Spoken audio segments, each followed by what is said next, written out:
नमस्ते दोस्तों, मैं हूं आपका दोस्त भगवती प्रसाद पुरोहित एडवोकेट। और आज के वीडियो में हम समझने वाले हैं कि किसी भी केस को जीतने के लिए उसमें लिखित और मौखिक साक्ष्य के माध्यम से उस केस को प्रमाणित करना जरूरी है। देखिए दोस्तों, लिखित और मौखिक साक्ष्य क्या होती है उसको भी आज के वीडियो में समझेंगे। किस प्रकार से आप उस केस को साबित कर सकते हैं और उस केस को कैसे आप जीत सकते हैं, तो ये सब कुछ जानकारी आज के वीडियो में आपको मिलने वाली है। आपने चैनल को सब्सक्राइब नहीं किया तो चैनल को सब्सक्राइब कर दीजिए, बेल आइकन को प्रेस कर दीजिए और इस वीडियो को फटाफट लाइक कर दीजिए, क्योंकि इस चैनल के माध्यम से आपको मिलती है सरल आसान भाषा में कानून की नई नई जानकारी। तो आइए वीडियो को शुरू कर लेते हैं। देखिए दोस्तों, हम सबसे पहले इसमें यह समझेंगे कि केस कितने प्रकार के होते हैं। तो देखिए यहां पर हमने जो केस लिए हैं, एक होते हैं दीवानी मामले, एक होते हैं राजस्व मामले, ठीक है, जिनको कि दस्तावेज के माध्यम से साबित किया जा सकता है। तो देखिए इसको हम ऐसे समझेंगे कि अगर किसी भी केस को हम साबित करना चाहते हैं तो उसके लिए हमें क्या करना पड़ेगा कि गवाह को बुलाना पड़ेगा।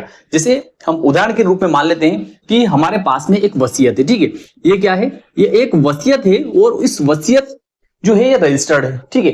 तो व्यक्ति ये मानता है कि हमारे पास में तो रजिस्टर्ड वसीयत है, तो रजिस्टर्ड वसीयत के आधार पर हमारा आसानी से हमारा नामांतरण हो जाएगा, अर्थात जो वसीयत में जो संपत्ति लिखी हुई है ये संपत्ति हमारे नाम पर हो जाएगी। लेकिन ऐसा नहीं है।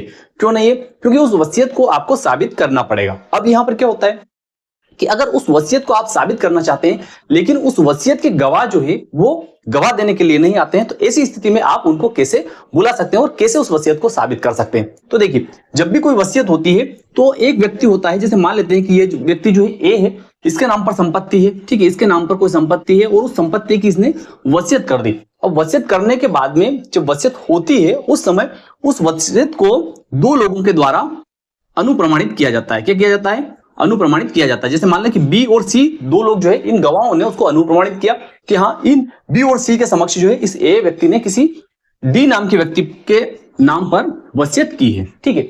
अब ऐसी स्थिति में यह वसीयत लागू कब होगी कि जब यह ए जो है इसकी मृत्यु हो जाती है, तो उसके बाद में इस डी को ये संपत्ति जो इस वसीयत में लिखी है वो संपत्ति इस डी को प्राप्त होगी, ठीक है। लेकिन इस वसीयत को जो है इस डी को न्यायालय में प्रमाणित करना पड़ेगा, चाहे वह राजस्व न्यायालय है या दीवानी न्यायालय है। अब राजस्व न्यायालय में किस प्रकार से गवाह को बुलाया जा सकता है, दीवानी न्यायालय में किस प्रकार से गवाह को बुलाया जा सकता है, कानून में इसके कहां पर प्रावधान दिए गए, यह बात भी आज की वीडियो में हम समझने वाले हैं। तो देखिए, जैसे मान लेते हैं कि इस ए की मृत्यु हो गई, ए जो है दुनिया छोड़ के चला गया। अब ऐसी स्थिति में ये डी क्या करता है कि इस वसीयत के आधार पर राजस्व न्यायालय में कार्यवाही करता है। किसी भी केस के लिए इस प्रकार की कार्रवाई हो सकती है, लेकिन ये डी जो है ये राजस्व न्यायालय में कार्रवाई करता है कि इस वसीयत में लिखी हुई संपत्ति का मालिक इस ए के स्थान पर इस डी को बनाया जाए, इसका नामांतरण प्रमाणित किया जाए, ठीक है। अगर डी जो है इसने वसीयत राजस्व न्यायालय में लगाई और वहां पर ये बी और सी जो है, ठीक है, बी और सी जो है ये दोनों लोग जो है वहां पर अगर साक्ष्य देने नहीं आते हैं, अर्थात वहां पर गवाही देने नहीं आते हैं, तो ऐसी स्थिति में डी क्या कर सकता है? देखिए, अगर ये बी और सी जो है यह राजस्व न्यायालय में इस वसीयत के आधार पर गवाही देने के लिए नहीं आते हैं, तो ऐसी स्थिति में यह वसीयत जो है यह प्रमाणित नहीं मानी जाएगी। और अगर यह प्रमाणित नहीं मानी जाती है तो ऐसी स्थिति में इस डी का नामांतरण जो है इस वसीयत के आधार पर इस संपत्ति पर नहीं हो सकता है। तो इसलिए इस डी को क्या करना पड़ेगा? तो देखिए, इस डी को क्या करना पड़ेगा कि राजस्व न्यायालय में अगर वह व्यक्ति जो है मध्य प्रदेश का निवासी है तो उसको राजस्व न्यायालय के समक्ष एमपीएलआरसी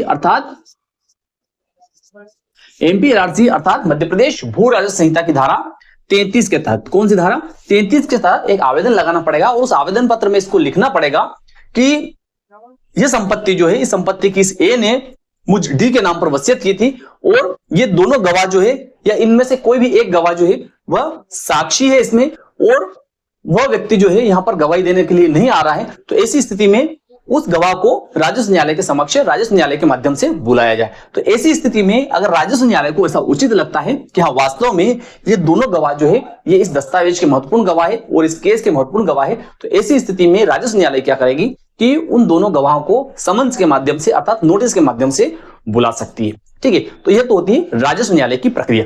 अगर कोई भी केस जो है अगर सिविल न्यायालय में चल रहा है अर्थात दीवानी न्यायालय में चल रहा है और उस दीवानी न्यायालय में भी अगर आप किसी गवाह को बुलाना चाहते हैं, जैसे कई बार क्या होता है कि कोई सीमांकन हुआ है और उस सीमांकन से संबंधित अगर कोई गवाह है, जैसे कोई पटवारी है, राजस्व निरीक्षक है या अन्य कोई कोटवार है, या जैसे मान लेते हैं कि जैसे कोई वसीयत है, वसीयत का कोई गवाह है, वसीयत को कोई ड्राफ्ट करने वाला है अर्थात उसको लिखने वाला व्यक्ति कोई वकील हो सकता है, कोई सर्विस प्रोवाइडर हो सकता है या कोई भी व्यक्ति हो सकता है जो कि आपके कहने से अगर न्यायालय में उपस्थित नहीं हो रहा है, तो उस व्यक्ति को आप सिविल न्यायालय में भी कैसे बुला सकते हैं। जैसा कि हमने राजस्व न्यायालय के लिए समझा, इसी तरीके से सिविल न्यायालय में भी आप किसी भी गवाह को बुला सकते हैं, जो कि आपके कहने से नहीं आ रहा है, लेकिन आप जब एप्लीकेशन देंगे, जब ऐसा कोई आप आवेदन देंगे सिविल न्यायालय के समक्ष, तो सिविल न्यायालय के द्वारा उस व्यक्ति को बुलाया जा सकता है। अब इस प्रकार की प्रक्रिया जो है वह कहां पर दी गई है, तो दीवानी न्यायालय में बुलाने के लिए आदेश 16 के नियम 1 में इस प्रकार की प्रक्रिया दी गई है। आदेश 16 नियम 1 का मतलब होता है कि सिविल प्रक्रिया संहिता, दीवानी प्रक्रिया संहिता जो है उसके आदेश 16 नियम 1 में इस प्रकार की प्रक्रिया दी गई है कि आप जो है किसी भी अगर गवाह को बुलाना चाहते हैं जो आपके प्रकरण के लिए महत्वपूर्ण गवाह है, उस गवाह के माध्यम से आप अपना प्रकरण जो है वह साबित कर सकते हैं, आपको कोई सहायता मिल सकती है।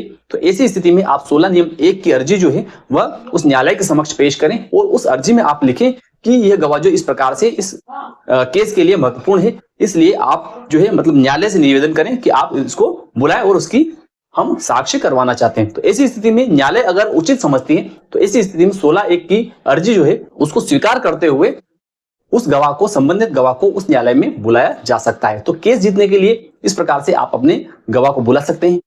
तो मैं विश्वास रखता हूं कि आज की जानकारी आपको अच्छी लगी होगी। अच्छी लगी इस वीडियो को लाइक कर दीजिए, अधिक से अधिक लोगों तक शेयर कर दीजिए। फिर मिलते हैं अगले वीडियो में, तब तक के लिए जय हिंद, जय भारत।